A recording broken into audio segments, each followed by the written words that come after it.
সন্ধ্যার ভায়োলিন লেখনীতে বৃষ্টি ইসলাম। পর্ব সংখ্যা 7 এবং 8। আব্র ভাইয়ের ব্যাপারে কেউ কোনো খোঁজ রাখে না। ওই দিন আজমল খানের হুঙ্কারের পর কেউ আব্রের কথা বাড়িতে তুলতে পারে না। তবে আলিনা আব্র খানের ব্যাপারে আশাফের সাহায্যে খোঁজ খবর নিয়েছে, সবার থেকে লুকিয়ে অবশ্য। আজকে ওহু ভার্সিটি হতে সহপাঠীর সাথে ট্যুরে যাবে, যার দরুন খুব সুন্দর একটি নীল এবং সাদার মিশ্রণে চুড়িদার পরেছে ওহু, সাথে ম্যাচিং করা হিজাব রেখেছে। ওহু যখন নিজের কক্ষ থেকে বেরিয়ে সিঁড়ি দিয়ে নামছিল, হাতে চুড়িদার আর নীল রঙের রেশমি চুড়ি, তখনই ড্রয়িং রুমের করিডোরে ওহুর কানে উচ্চ শব্দে ভেসে আসে। ওহু পা বাড়িয়ে এগোয় সে পানে, পৌঁছাতে দেখলো ল্যান্ডলাইন নাম্বারে কারো নাম্বার থেকে ফোন এসেছে। ওইটা বেজে যাচ্ছে সে কখন থেকে। ওহু নিঃশ্বাস ফেলল, ফোনটা হাতে তুলে নিল। কল রিসিভ হতেই হ্যালো বলবে ওই পাশ থেকে অনেকটা পুরুষালী কণ্ঠস্বর ভেসে আসলো। বিকাল 4টা কি 5টা বাজে। এয়ারপোর্টে আমার জন্য গাড়ি পৌঁছে যায়। আননোন। ওহু কিছুটা অবাক হলো, ঠোঁট বাঁকিয়ে প্রত্যুত্তর করলো, আপনি ভুল নাম্বারে ফোন করেছেন ভাইয়া। এটা কোনো ট্যাক্সি সেন্টার না যে আপনার জন্য এয়ারপোর্টে গাড়ি পৌঁছে যাবে, যত সব। এই বলে ওহু ফোনটা কেটে দিল। দাঁড়িয়ে না থেকে দ্রুত খানমহল থেকে বেরিয়ে গেল। কল কেটে দেওয়ার পরেও অবিরত ফোন এসেই চলেছে। অবশেষে নিহার আম্মু কিচেন থেকে বেরিয়ে আসে। কলটা ওঠাতেই তিনি আওয়াজ করলেন, হ্যালো কে? আমি অব্র। আবরার খান অব্র। নিহার আম্মু আর কিছু বুঝতে বাকি রইল না। তিনি চটজলদি করে মহলের বাইরে বের হলেন। ড্রাইভারকে বলে রাখলেন বিকাল 4টার ভেতরে যেন গাড়ি এয়ারপোর্টে পৌঁছে যায়, এবং সবাইকে ডাকতে রাখলেন চেঁচিয়ে। মহলে অবশ্য বড় কর্তারা নেই, ছোটজন আছেন মনে হয় ওহুর বাবা, বাকি দুজন বিজনেসের কাজে চট্টগ্রাম এবং অপরজন দেশের বাইরে রয়েছে। আব্রোর কথা শুনতেই আলিনা খান খুশিতে দিশেহারা হয়ে গেছেন। এবার আব্র মহলে ফিরলে তিনি আর আব্রকে দূরে যেতে দিবে না। বিকেল 3টা 37 ধূসর রঙের ফুল সাদা শার্ট এবং তার উপরে কালো রঙের ব্লেজার পরা, কালো প্যান্ট ইন করা, চোখে কালো সানগ্লাস, হাতে চকচক করছে ব্যান্ডের ওয়াচ, আন্ডার কাটিং চুলগুলো ভিড় জমিয়েছে কপালে। এই লোকে যদি ওহু আব্রকে দেখত তাহলে সেখানে নিশ্চিত জ্ঞান হারিয়ে ফেলত। আব্রকে দেখে আলিনা খান দৌড়ে গিয়ে ছেলেকে চাপটে ধরলেন। এতদিন পর ছেলেকে দেখে কান্নায় ভেঙে পড়েছেন তিনি। কিসের অভিমান। আব্র তার মাকে জড়িয়ে ধরে শান্ত করতে লাগলো। আব্র ভীষণ খারাপ লাগছিল, এতদিন পরে সবাইকে কাছে পেয়েছে। আব্র খানমহলে প্রবেশ করলো। আনন্দমহলে প্রবেশ করে কাঠের সোফাতে গিয়ে বসলো। ওহুর আম্মি যান আব্রর জন্য কফি বানিয়ে নিয়ে আসছে। আব্র আবার চা পছন্দ করে না। আব্র কফি খেতে খেতে নিহার মাকে উদ্দেশ্য করে প্রশ্ন ছুঁলেন, কাকিমা তোমার আগে ফোনটা কে রিসিভ করেছিল? মনে হয় ওহু রিসিভ করেছিল। আব্র চল খিসলো, আওড়ালো, ওহু এখন কোথায়? এই প্রথম আব্র ওহুর নাম নিল। জবাব আসলো, ওহু তো মহলে নেই, ভার্সিটি গিয়েছে। কেন, কি হয়েছে? আব্রর সংক্ষিপ্ত জবাব, না কিছু না। আব্রর কথা না বাড়িয়ে বাড়ির সবার সাথে টুকটাক কথা বলে নিজের রুমে আসলো। সঙ্গে আসলেন আলিনা খান। আব্র ভাই এতদিন কোথায় ছিল? কেন বাড়ি থেকে ওই দিন চলে গিয়েছিল? কাউকে না বলে এই বিষয়ে কেউ কোনো প্রশ্ন করল না। সন্ধ্যা 7টা 30। এই ট্যুর থেকে মহলে ফিরেছে ওহু। জার্নি করায় ওহু যেন শরীরটা বেশ ক্লান্ত। ওহু সিঁড়ি দিয়ে ওপরে উঠছে দোতলায়। ওঠার সময় ওহুর আম্মি বলে উঠল নিচতলা থেকে, কিরে অনেক ক্লান্ত হয়ে গেছিস নাকি? চা করে দিব? আর শোন একটা কথা। ওহু তার মায়ের কোনো পুরো কথা না শুনেই মাঝপথে কথা থামিয়ে দিল, আওড়ালো, আমি এখন কিছু শুনতে পারবো না, আমি খুব ক্লান্ত। চা করে দিতে হবে না, আমি এখন রেস্ট নিব। যদি ডিনার করতে না আসি তাহলে প্লিজ ডাক দিও না। বলে ওহু সিঁড়ির রেলিং বেয়ে ওপরে উঠতে লাগলো। দুইবার ওহুর নজর আশাফকে বন্দি করলো। গুলি ছুড়ল, হাসি ফুটল। আরে আশাফ ভাইয়া কখন এসেছেন? কেমন আছেন? আশাফ প্রত্যুত্তরে হাসলো, জবাব দিল, এই তো আলহামদুলিল্লাহ ভালো আছি। তুই কেমন আছিস? তোর পড়াশোনার খবর কি? এই তো আলহামদুলিল্লাহ ভালো। আচ্ছা পরে কথা হবে, এখন আসি ভাইয়া। বলে ওহু নিজের কক্ষের অন্দরে প্রবেশ করলো। ওহু এখনো জানে না আব্র লন্ডন থেকে মহলে ফিরেছে। রুমে গিয়ে কাঁধের ব্যাগটা ফেলে দিয়ে শটাং হয়ে পালঙ্কে শুয়ে পড়ল। পরনের পোশাকও পরিবর্তন করার প্রয়োজন বোধ করল না। রাত 10টা যখন খানমহলে। আলিনা খান আব্রকে ডেকে ঘুম থেকে তুলেন ডিনার করার জন্য। আব্র ফ্রেশ হয়ে নিচে যায়, গিয়ে দেখে আশাফ এসেছে। আশাফের সাথে অনেকক্ষণ কথা বলে, সবাই ডিনার করতে বসে যায়। তখন অনুপস্থিত ছিল অহু। আব্র দেখলো অহুর আব্বু আসছে। আব্র তার ছোট্ট কাকাকে সালাম দিল, আসসালামু আলাইকুম কাকা, কেমন আছেন? আশাফ খান জবাব করলেন গম্ভীর কণ্ঠে, ওয়ালাইকুম আসসালাম, আলহামদুলিল্লাহ ভালো আছি, তুমি কেমন আছো? অভিমানী চেপে ধরে আব্র সেটা বুঝতে পারলো খানিকে। আলহামদুলিল্লাহ ভালো, বসুন একসাথে ডিনার করি। আশরাফ খান একটা চেয়ার টেনে বসে পড়ল। আব্র আর আশফাক খান টুকটাক কথা বলতে লাগলো ভোজনশালার বসে। অতঃপর খাবার খেয়ে রুমে গেল আব্র। রুমে গিয়ে কতক্ষণ আশরাফের সাথে কথা বলল। রাত 1টার দিকে অহুর ঘুম ভেঙে যায়। অহু নিচে হলে গিয়ে দেখে কেউ নেই, সমস্ত লাইট অফ করা, সবাই ঘুমাচ্ছে। অহু একটা দীর্ঘশ্বাস ছাড়ে, আস্তে আস্তে হাঁটা ধরল ছাদের দিকে। এখন ঘুমাতেও পারবে না, বোরিং লাগছিল। কেউ জেগেও নেই, কে যে নেই যে কথা বলবে। ছাদে উঠল অহু, পরখ করলো ছাদের কর্নিশে কেউ দাঁড়িয়ে। তার অবয়ব দেখা যাচ্ছে না, তবে সে যেন স্মোক করছে, সেটা হাওয়ায় মিশে যাচ্ছে, ধোয়ার কারণে বোঝা যাচ্ছে। লোকটির ডান হাতে সিগারেট, ক্ষুদ্র ক্ষুদ্র লাল ফুলিঙ্গ রাতের আধারে জল করছে। ওহু ভাবলো এটা কেউ আর কেউ না, আশাফ ভাইয়া সিগারেট টানছে, যার দরুন হাতে নাতে ধরতে গুটি গুটি পায়ে নিঃশব্দে সামনে গেল অহু। অহুর অবয়ব থেকে আর কিছুটা স্থান দূরয়। তখনই যখন ওই অহু ভাইয়া বলে চিল্লে উঠবে, দৈব্যের সামনে থাকা অবয়বটি হঠাৎ করে পেছন ফিরে তাকায়।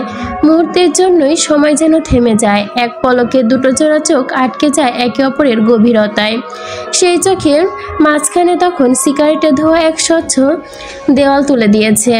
দুই উষ্ঠ ফাঁক করে ছড়িয়ে পড়া ধোয়া রেখা বিভাস করে টেনে নেয় অতীত আর বর্তমানের মাঝে অবস্থা এবং কল্পনার অন্তরাল। দুজনে স্তব্ধ, দুজনের ভেতরের গভীরতা ধুকপুক শব্দ ক্রমশ তীব্র হতে থাকে। বিশ্ব যেন থেমে গিয়েছে, শহরের কোলাহল স্তব্ধ হয়ে গেছে। রাতের আকাশে পাখিরা উড়তে ভুলে যায় হয়তো এই মুহূর্তে। অহু হৃদয়ের অনুকরিত অজস্র স্পন্দন, বক্ষতলে শিরশির কাঁপুনি নেমে আসে। পঞ্জরের ভেতরে হঠাৎ করে ভূমিকম্পের জন্ম নেয়। এই কাকে দেখছ? অহু, যাকে এতদিন ধরে কেবল কল্পনায় রেখেছিল, তাকে, যার প্রতিচ্ছবিকে মস্তিষ্কের প্রতিটি কোষ বিদ্রোহ করে পড়েছিল, যার চোখে তাকিয়ে হাজারটা প্রশ্ন করতে চেয়েছিল, যার চেহারার সৌন্দর্য এক অনিবার্জনীয় ভাষা ছিল। আজ হঠাৎ করে তাকে দেখতে পেয়ে অহু সামনাসামনি। এমনকি আব্রোর চোখও সামনে ওই চন্দ্রবালাকে দাঁড়িয়ে থাকতে, অথচ মুখে কোনো শব্দ নেই, ঠোঁটে কেবল সিগারেটের ধোঁয়ার রেখা। আর সে ধোঁয়ার আড়ালেই অহুর মনে জেগে ওঠে অজস্র অনুভূতির ঢেউ।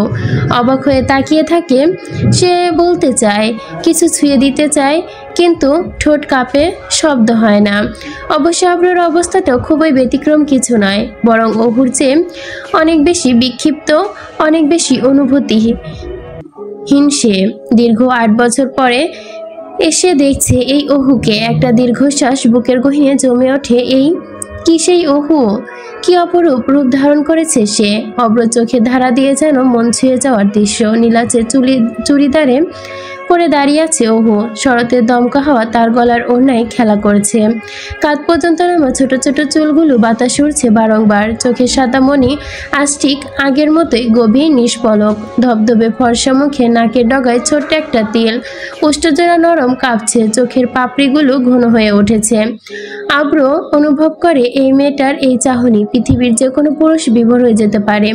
তবে এই অহু যেন কেউ নয়, অন্য কেউ। আজ এই অহু হয়তো আর চেনা নেই তাকে, অথচ সে জানে, সে তো অব্র হৃদয়ের প্রতিটা কোণায় আজও গেঁথে আছে। এই ভাবনার বুকের ভেতরে ঝড় তোলে। হঠাৎই অব্র চমকে ওঠে, চোখ তুলে দেখে তার সামনে কেউ নেই, অহু নেই। অহু কোথায়? হয়তো অহু ছিল, হয়তো শুধু এক মরীচিকা ছিল সে, হয়তো বাস্তবে, হয়তো স্মৃতির ধোঁয়ায়। শুধু বাতাসে এখনো ঘুরে বেড়ায় সিগারেটের শেষ ধোঁয়াগুলো। আর আব্র দাঁড়িয়ে থাকে বিমুগ্ধ শূন্যতার চোখে রেখে, একটা মুহূর্ত প্রেম আর 8 বছরের দীর্ঘ প্রতীক্ষার মাঝে বন্দী হয়ে। এই অহু, তোর আর আব্রকে চিনে না। এ কথার মানে পড়তেই অব্র হুঁশে ফিরে এলো। তাকে দেখলো তার সামনে ওহু নেই। ওহু চলে যাচ্ছে ছাদ থেকে। রুমে এসে ওহু জোরে জোরে শ্বাস টেনে আনলো গহীন হতে। নিজের চোখে বিশ্বাস করতে পারছে না ওহু। পাল্টে পলট করে দিয়েছিল এই 9টা মাস। তাকেই দেখেছে ওহুর অবাধ্য নয়ন জোড়া। ওহু তো আব্রকে ভুলে গিয়েছিল, তাহলে আবার এই নতুন প্রণয় শুরু হলো কেন? কেন ফিরে আসলো আব্র ভাই? হোয়াই? ওহু এইরকম ভাবছে, এসব ভাবছে আর নিজেই প্রশ্ন করছে পালঙ্কে বসে। প্রতিচ্ছবিতে ভয়ের ছাপ এখনো স্পষ্ট, যেন অনাকাঙ্ক্ষিত কিছু দেখে ফেলেছে। ব্রাম নিলয়ে স্পন্দন এখনো স্বাভাবিক হয়নি, নিঃশ্বাস ওঠানামা করতে শুরু করেছে। অপরদিকে আব্রহ ছাদ থেকে নেমে আসলো রুমে।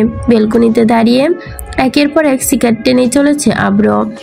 নিজেকে শান্ত করতে পারছে না। আব্রর চোখে শুধু ওহু আর তার অতীত ভাসছে, যা আব্র ভুলে গিয়েছিল সময়ের ব্যবধানে। অবশেষে আব্র একটা স্লিপ পিল খেয়ে ঘুমানোর চেষ্টা করলো। এই উন্মাদ আব্র এখন জেগে থাকলে নিয়ন্ত্রণহীন হয়ে পড়বে। খোলা উইন্ডো দিয়ে সকালের রোদ কিছুটা অংশ এসে পড়লো ওহুর চেহারায়, আবির মাখাচ্ছে, যার দরুন ওহু ঘুম ভেঙে গেল। পালঙ্ক থেকে নেমে এসে বেলকনিতে দাঁড়িয়ে বাহিরের চিত্র পর্যবেক্ষণ করতে থাকলো। বাহিরের রৌদ্রোজ্জ্বল দিন, যতদূর চোখ যাচ্ছে সবই যেন রোদের দখলে। ওহুর মস্তিষ্ক এখনো কালকের ঘটনায় আটকে আছে। চোখের সামনে কালকের রাতের দৃশ্যপট ভেসে উঠেছে স্পষ্ট করে চোখে টানা রং তুলিতে। বেশ কিছুক্ষণ পর বেলকনি থেকে রুমে চলে আসলো। ওয়াশরুমে গিয়ে ফ্রেশ হয়ে নিচ্ছে ওহু। কাল সকালের পরা চুড়িদার এখনো ওহুর পরিবর্তন করা হয়নি। ওহু ফ্রেশ হয়ে এসেই দেখলো নিহা ওহুর ফোন চাপছে।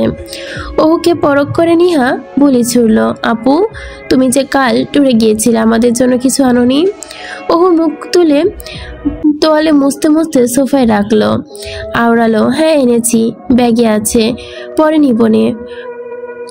দিবনে। পরক্ষণে নিহার জবাব করে ওঠে, জানো ওহু আপু, অব্র ভাইয়া এসেছে, আরো অনেক চকলেট গিফট এনেছে সবার জন্য। তোমার জন্য এবার কিছুই কি এনেছে কিনা আমি জানি না। আব্রর দৃষ্টপট ভাসতেই ওহু ঘাবড়ে গেল, কিছুটা চেঁচে হাঁক ছুড়ল, আমি কিছুই চাই না, দে ফোন দে আমার। আরে দিচ্ছি তো আপু, দাঁড়াও একটু। কাকে ডাকছে? নাস্তা করতে নিচে চলো। ওহুর ক্ষুধা পেয়েছে, পেট চুচু করছে, যার দরুন এই বলি শুনতেই তাড়াতাড়ি পা বাড়ালো ভোজনখানার দিকে। ভোজনশালায় বসে সবাই সকালের আহার করছে, শুধু আব্র ব্যতীত। আব্র এখনো ঘুমাচ্ছে। সকাল গড়িয়ে দুপুর হয়, সূর্যের তেজস্বী রশ্মি লগ্ন, ঘোর আলো করছে সর্বত্র। দুপুর 1টার দিকে ঘুম ভাঙলো আব্রর, তাও আলিনা খানের চেঁচামেচিতে। খুব কষ্টে চোখ মেলে তাকালো সে, নিভু দৃষ্টিতে তাকিয়ে পরখ করলো। ঘুমের রেশ এখনো কাটেনি, তবে কাছে এগুলো কোনো বিষয় না তার। মনে অভিজ্ঞতা সে এই বিষয়ে। ঘুম থেকে উঠে শাওয়ার নিয়ে নিল সে, নয়তো ঘুমের ঘোর কাটবে না। কাল রাতের দৃশ্যপট চোখের সামনে ভেসে উঠেছে অনন্তক্ষণ নরম করে। পরক্ষণে একটা দীর্ঘশ্বাস টেনে আনলো। দুপুরের খাবার খেয়ে আব্র মহল থেকে বেরিয়ে গেল। পৌঁছালো খানমহলের গ্যারেজে। গিয়ে দেখলো আজ থেকে 9 মাস আগে রেসের জন্য কেনা BMW S1 1000 RS HP4 বাইকটা এখনো নতুনের মতোই আছে। আব্র বুঝতে পারলো এই কাজ আর কারো না, আলিনা খানের। এই বাইক সযত্নে রেখে দিয়েছে। আব্র মায়ের কাছ থেকে বাইকের চাবি আর হেলমেট নিয়ে চলে গেল বাহিরে রাউন্ড করতে। রাইড করবে সে। ওহু মহলেই ছিল, সবার সাথে গল্প করছে। ওহুর খেয়াল করলো মহলের কোথাও আব্র আর আশাফ কেউ নেই, দেখা যাচ্ছে না তাদের। সরাসরি আব্রের কথা তো আর জিজ্ঞেস করতে পারবে না, যার দরুন ঘুরিয়ে পেঁচিয়ে জিজ্ঞেস করলো, আচ্ছা কাকিয়া, আশাফ ভাই কোথায়? সকাল হয়েছে, দেখতে পেলাম না তো। নিহার মায়ের জবাব আসলো, আশাফ তাদের অফিসে চলে গিয়েছে দরকারে। এটুকু বলেই থামলো। আব্রর কথা জিজ্ঞেস করার আর সাহস কুলালো না এই মুখে। দুপুর পেরিয়ে বিকাল ঘনিয়ে আসে। ওহু তৈরি হয়ে নিজের কক্ষ থেকে প্রস্থান ঘটায় কোচিংয়ে যাবার উদ্দেশ্যে। পরক্ষণে ওহু দোতলা হতে কাঠের রেলিং ধরে সিঁড়ি বেয়ে নিচে নামছে। হঠাৎই ওহুর দৃষ্টি রুদ্র হলো। পরখ করলো ওহুর বেসামাল নয়নজোড়া। কোথা থেকে যেন আব্রর উৎপত্তি ঘটলো। আব্র বাহির থেকে আসছে মহলের। পরনে তার অফ হোয়াইট রঙের হাফ হাতা টি শার্ট এবং ট্রাউজার, শরীরে কিঞ্চিত ঘামের অবির। আকালে যেন কপালে সামনে আন্ডার কাটিং চুলগুলো ঘেমে লেপ্টে রয়েছে কিঞ্চিত। হেলমেটে পরে বাইক চালানোর জন্য কিরূপ দশা। হাতে ঝুলে রয়েছে হেলমেট আর চাবির রিং। মৃদু আওয়াজে শীষ বাজিয়ে চলেছে উষ্ট্রর ভাজে। আব্রকে দেখে ইতস্তবোধ করলো ওহু। শুকনো ঢোক গিলল। কাল রাতের দৃশ্য মস্তিষ্কে হানা দিল মুহূর্তেই। বক্ষে কিঞ্চিত ঝড় বয়ে যাচ্ছিল। ওহু সিঁড়ি বেয়ে নিচে নামতেই আব্র সিঁড়ি বেয়ে ওপরে উঠছে। তবে দুই প্রান্ত ধরে দুজনের চোখে চোখ পড়তেই দুজনেই দৃষ্টি সংযত করলো। নিচে তাকালো। ঘন ঘন নিঃশ্বাসের পরিমাণ বাড়ল। ওহু সিঁড়ি দিয়ে এক পা এক পা করে নিচে নামছে, আর ক্রমশ হার্টবিট বেড়েই চলেছে তার। অব্র ওহুকে অতিক্রম করে চলে গেল নীরবে। কেউ কোনো কথা বলল না। অব্র একটা ডোন্ট কেয়ার ভাব নিয়ে ওপরে চলে গেল নিজের রুমে। পরবর্তীতে ওহু পিছনে ফিরে তাকালো। অব্র তাকালো না। ওহু কোচিংয়ে চলে গেল। ওহু কোচিংয়ে বসে আব্রর কথা ভাবছে। কাল কি থেকে কি হয়ে গেল। কোচিংয়ে এমন মন বসতে চাইছে না তার। বারংবার ওই রাতের দৃশ্যপটই চোখের সামনে ভেসে উঠছে। ওহুর পাশে সিটে বসা তিশাকে ধাক্কা দিয়ে আওড়ালো মুখ লুকিয়ে। জানিস কাল আব্র ভাইয়া এসেছে। ওহুর কথা শুনে পারু চমকে তাকালো। বড় কোচ গেল, বলল, কি বলছিস তুই, সত্যি নাকি? আরে হ্যাঁ সত্যি। কালকে ট্যুর থেকে মহলে ফিরে দেখি উনি এসেছে। পুরো প্রশ্ন করলো, উনি কাউকে না বলে চলে গিয়েছিল কেন রে হঠাৎ? ওহু ভাবুক নয়নে তাকিয়ে বলল ঠোঁট উল্টে, এটা তো জানি না। পুরো মাথা দুলালো এপাশ ওপাশ, বুলি ছুড়ল। ও আচ্ছা ঠিক আছে, তাহলে জেনে আমাকে বলিস। এখন ক্লাসে মনোযোগ দে, নয়তো টিচার পটর পটর করতে দেখলে দাঁড় করিয়ে রাখবে। ওহু মাথা নাড়িয়ে সম্মতি জানালো। কোচিং থেকে আসার সময় ওহু পরুর সাথে একটু মার্কেটে গিয়েছিল কিছু প্রয়োজনীয় জিনিস কিনতে। ফিরতে ফিরতে মাগরিবের আজান দিয়ে দিল। ওহু মহলে পৌঁছে দেখলো তানহা মিস চলে এসেছে। তানহা ড্রয়িং রুমের সোফায় বসে আছে। তার অপরদিকে সোফায় আব্র আর নীলা বসে গেম খেলছে ফোনে। ওহু এগিয়ে গেল দ্রুত তানহার পানে। তানহা মিস চলে এসেছেন? চলেন এখন আমরা রুমে যাই। এইটুকু কেনাকাটা করতে গিয়েছিলাম, তাই দেরি হয়ে গেছে, সরি। তানহা কিঞ্চিত আড়াল করলো নিজেকে। আড়ালে দৃঢ় হেসে, না ওহু, আজকে আমি এখানেই পড়াবো। ওহু ভুরু কুচকে তাকালো তানহার দিকে। বুঝতে পারলো আব্রকে দেখে তানহা রুমে যেতে চাচ্ছে না। এই আলাপন আব্র এবার ওহুর দিকে তাকালো না। আব্র আর নিহা সামনে থাকায় ওহু কিছু বলতেও পারলো না। এই বেহায়া কাণ্ড দেখে ওহুর ভীষণ গা জ্বলছে। তাই ওহু বাধ্য হয়ে সোফায় বসে পড়লো নাক ছিটকে। ওহু সোফাতে বসতেই হঠাৎই আব্র সোফা থেকে উঠে দাঁড়ালো। পা বাড়িয়ে চলে গেল অন্তর্মহল হতে বাহিরে। অব্র চলে যাওয়ায় ওহু মনে মনে খুশি হলেও কিছুটা রাগান্বিত। ওহু ভাবছে, যদি যাওয়ারই ছিল আমি আসার আগে কেন গেল না? এতক্ষণ তো আমার অনুপস্থিতিতে তান্না মিসের সাথে ঠিকই বসেছিল। আমি আশায় উঠে চলে গেল। ওহুটি ভুরু কুচকালো, প্রশ্ন ব্যক্ত করলো, তান্না মিস আপনি কখন এসেছেন? জবাব আসলো, তুমি আসা 2 থেকে 1 মিনিট আগে। তানা যখন দেখছিল অব্র তখন নিহার সাথে গেম খেলছিল, যার দরুন তখন যদি অব্র উঠে যেত তানা বিষয়টি অন্যদিকে মনে করত। তাই অব্র খানিক বিলম্বে স্থান ত্যাগ করেছে। রাতে সবাই বসে ডিনার করছে। আজ সবাই উপস্থিত ডাইনিং টেবিলে। এমনকি আজমল খান ও অব্র দেশে ফিরেছে শুনে কাজ শেষ করে তাড়াতাড়ি বাড়ি ফিরেছে চট্টগ্রাম থেকে। তবে আজমল খান ফিরে আসার ব্যাপারটা কোনো কথাই বলেনি আব্র ও আজমল খানের সাথে। নীরবে খাবার খেয়ে সবাই নীরবে চলে গেল যার যার শয়ন কক্ষে। পর্বের শুরুতে বলেছিলাম যে পর্ব 7 এবং 8 সাথে 9 নম্বর পর্বটাও দিব। পর্বগুলো অনেক ছোট ছিল। কিছুদিন পর এত সময়ের মধ্যে ওহু এবং অব্র সাক্ষাৎ হয়ে উঠেছে বহুবার। তবে কোনো সংলাপ বোনায়নি তাদের এখনো অবধি। শুধু চোখের সাক্ষাৎ ঘটেছে। নীরব যার স্থান ত্যাগ করেছে যে সে সর্বদা দৃষ্টি সংযুক্ত করে। রাতের অন্ধকার বেরোয়, ভোর সকালে সূচনা হয়। খানমহলের পারিবারিক মসজিদ হতে ভেসে আসে ফজরের আজান। আজানের প্রতিধ্বনি ওহুর কানে ভেসে আসতেই ওহুর আখি চোখল প্রসারিত হয়, তন্দ্রা ছুটে যায়। ভোর সকালে আড়মোড়া ভেঙে ঘুম ঘুম চোখে উঠে পড়ে ওহু।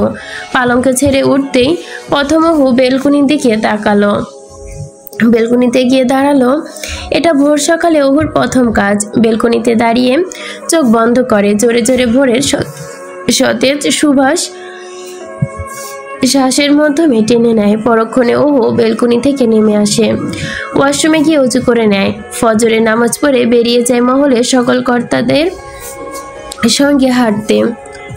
চোখ জোর করে টেনে খুলল অব্র। পাশের সাইড টেবিল থেকে হাত ঘড়িটা বাড়িয়ে সেলফোনটি তুলে নিল।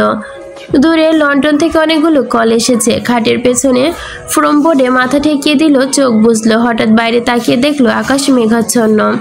কাঁথা সরিয়ে খাট থেকে নামলো, পুরো দেহ উন্মুক্ত। দ্রুত হেঁটে অন্দরমহলের বাইরে এসে পুকুরঘাটের সিঁড়িতে বসলো, ফোন হাতে। সধরে ডেভিডের কাছে কল করলো। কথোপকথন শেষ হতেই পুকুরের থই থই জলে দেখে স্নানের ইচ্ছে জাগলো তার। সেলফোনটা সিঁড়িতে রেখেই নিচের নামে লক্ষ্য করে। তখনই ওপর থেকে ওহুর আম্মিজানের হেঁটে যেতে দেখে অব্র বলে উঠল, কাকিমা একটা তোয়ালে পাঠান তো কাউকে দিয়ে। এক্ষুনি পাঠাচ্ছি। অব্র স্নান করে উপরে উঠে এলো। বলিষ্ঠ দেহের প্রতিটি ভাঁজে চিকচিক করছে জল। ষষ্ঠভুজের প্রতিটি অংশ প্রতিচ্ছবির খেলা। হঠাৎ পায়ের শব্দ পেয়ে পেছনে ফিরে তাকলো। ওহু দাঁড়িয়ে আছে। অব্র হতবাক, ওহুর অবস্থানও নাজেহাল। এই রূপে অব্রকে দেখে চোখ দুটো যেন বিস্ময়ে বিস্ফোরিত হয়ে উঠেছে। কিছুক্ষণ দুজনের স্থির প্রতি। ওহু অস্থির দৃষ্টিতে পরিধান করলো অব্রর পূর্ব প্রতিচ্ছবি। আন্ডারকার চুল থেকে টপ টপ করে জল পড়ছে কপাল বেয়ে। মাথা থেকে কোমর পর্যন্ত উন্মুক্ত শরীর বলিষ্ঠ। ষাটভুজের প্রতিটি ভাঁজে বিন্দু বিন্দু জল জমে আছে। এই অবস্থায় অব্রকে দেখে ওহুর চোখ ছানাবড়া হয়ে গেছে। আকস্মিক এই প্রতিচ্ছবি তাকে দেখে ওহুর অন্তরে ভূমিকম্প বয়ে গেল।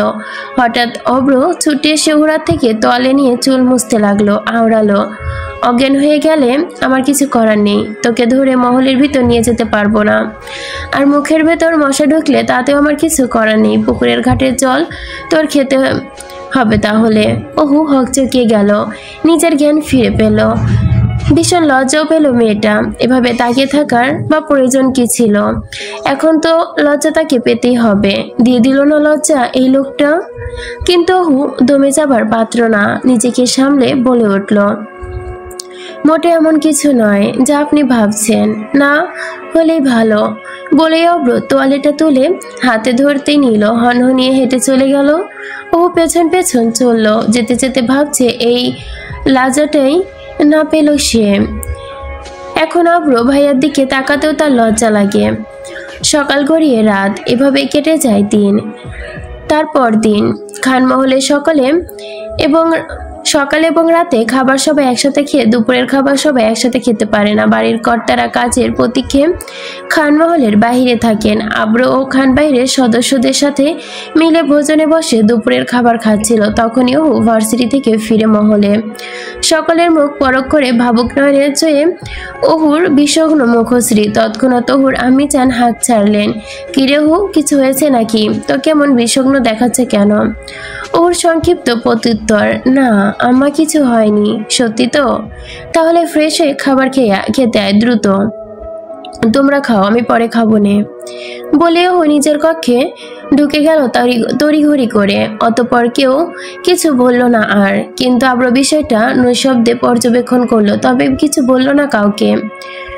কক্ষে ঢুকেই ওহু ব্যাগটা কাঁধ থেকে নামে পালঙ্কে ছুঁড়ে ফেলল। সঙ্গে সঙ্গে আশরাফকে কল দিল ফোন বের করে। কল দেওয়ার কিছু সময়ের মধ্যে আশরাফ কল রিসিভ করলো। ওহু দ্রুত গতিতে আওড়ালো, আসসালামু আলাইকুম ভাইয়া, কেমন আছেন? আশরাফ প্রত্যুত্তর করলো, ওয়ালাইকুম আসসালাম, ভালো, তুই কেমন আছিস? আলহামদুলিল্লাহ ভালো আছি ভাইয়া। এই অসময়ে তুই ফোন দিলি হঠাৎ, কোনো কিছু হয়েছে নাকি রে? সব ঠিকঠাক তো? ওর কণ্ঠস্বর কিছুটা জমে এলো। কণ্ঠনালী শুরু করে আওড়ালো, আপনি অফিসে এসে একটু মহলে আসবেন, কথা আছে। আশরাফ সম্মতি ব্যক্ত করলো, আচ্ছা আসবো নে, এখন রাখি, অফিসে আসি তো তাই একটু বিজি। আচ্ছা ঠিক আছে ভাইয়া, আসসালামু আলাইকুম। ওয়ালাইকুম আসসালাম।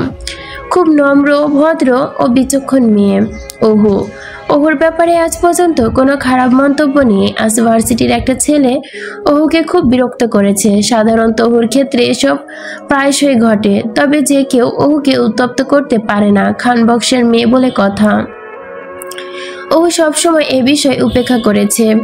তারপরেও যদি পিছু না ছাড়তো, আশাবকে বিষয়টা জানাতো, আশাপ ওই সামলে নিত। বিকালে ওহু দুপুরের খাবার খেয়ে কোচিংয়ে চলে গেল। সন্ধ্যা 7:37 আশাপ মহলে পৌঁছায়। অব্র ড্রয়িং রুমে বসেছিল তখন, আর ওহু তান্না মিসের কাছে প্রাইভেট পড়ছিল। আশাপ হঠাৎ মহলে দেখে অব্র অবাক হলো ভীষণ। কিছুটা বুড়ো কুচকিত হয়ে আওড়ানো স্বরে বলল, কিরে তুই এই অসময়ে মহলে আসছিস বললি না তো একবারও। আশাপ অব্রের সাথে এসে বলল। জবাব করলো, না তেমন কিছু না। ওহু কল দিয়ে বলল কিছু নাকি দরকারি কথা আছে, মহলে আসতে, তাই আসলাম। ও আচ্ছা। আশাপ আর অব্র বসে অনেকক্ষণ কথা বলল। তারপর অব্র উঠে চলে গেল রুমের কোনো এক কারণে। তানহা ওহুকে পড়িয়ে চলে গেল। তানহা চলে যাওয়ার পর ওহু নিচে নেমে আসলো, দেখলো আশাপ সোফায় বসে আছে। ওহু পা বাড়ালো আশাপের সান্নিধ্যে। ভাইয়া, কখন আসলেন আপনি? এই তো অনেকক্ষণই হলো। আচ্ছা, কি বলবি বল শুনি।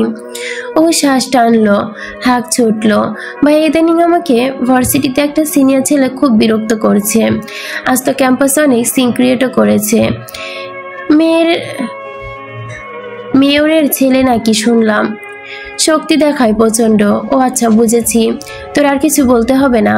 কাল তোর ক্যাম্পাসের ছেলেটাকে আমাকে দেখিয়ে দিস। ঠিক আছে ভাইয়া, তাহলে আপনি আসুন, আমি আসি। বলে ওহু চলে গেল নিজের রুমে। ওহু চলে যেতেই অব্র নিজের রুম থেকে বেরিয়ে আসে। আশাপের সাথে পুনরায় আড্ডা জমালো, আওড়ালো ক্ষণিকেই। কি বললো ওহু তোকে? ওকে নাকি ভার্সিটির কোন ছেলে বিরক্ত করে ইদানিং। কাল ভার্সিটিতে যেতে বললো এই ব্যাপারে। অব্রচল শক্ত হলো, জোরে গম্ভীর হয়ে বলল, সবসময় বিরক্ত করে নাকি? হ্যাঁ, প্রায়ই তো করে। বলল ছেলেটা নাকি ওকে খুবই বিরক্তি করে। তুই এসব নিয়ে চিন্তা করিস না, আমি একটু সামলে নিব। অব্র শীতল চক্ষুদ্বয় পরক্ষণে লাল হয়ে উঠল। চোয়াল চেপে ধরে দাঁতে দাঁত ঘষে হাতে মুষ্টিবদ্ধ করে নিল নিমিষেই। অতপর চোখ মেলে তাকিয়ে শীতল কণ্ঠে শুধালো, আমিও কাল তাহলে তোর সাথে যাব।